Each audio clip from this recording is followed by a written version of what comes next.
Un dernier débat que je voudrais signaler et qui a été abordé lors de notre dernier café philo, McDo, qui n'a pas lieu dans un McDo d'ailleurs, c'est le fait que quelles sont les conditions pour qu'on comprenne ce que quelqu'un dit. Et j'ajouterais quelles sont les conditions pour qu'on comprenne la question qui est posée.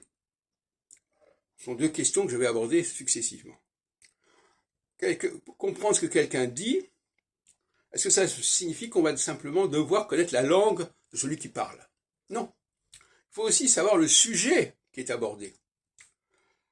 Si j'ai déjà des éléments d'information globaux sur le sujet, ce que dit la personne, je vais le situer plus facilement. Si je connais absolument pas le sujet, je vais être à la merci de toutes sortes de contresens, de faux sens. Je ne vais pas pouvoir rétablir ce que j'ai compris de l'autre ou ce que l'autre a voulu me faire comprendre dans le cadre d'un ensemble d'informations qui permettent quand même de cadrer les choses et qui servent de garde-fou. Le seul cas qui pose problème, surtout, ce sont les chiffres. Si quelqu'un me dicte un numéro de téléphone, je ne peux pas le connaître par avance, sauf exception. Bon, donc, dès qu'il s'agit d'une succession de chiffres, on ne peut pas avoir cet élément d'information préalable. En revanche, dès qu'il s'agit de lettres, sauf si ce sont des lettres comme ça codées, mais s'il s'agit de lettres de certains mots, eh bien là, je vais pouvoir compléter et même corriger. Donc quelqu'un fait une faute à un certain niveau, eh ben, ça ne m'empêche pas de comprendre ce qu'il veut dire. Je corrige de moi-même, parce que j'ai les informations par ailleurs. Le deuxième point que je voudrais aborder, c'est la question, justement, des questions.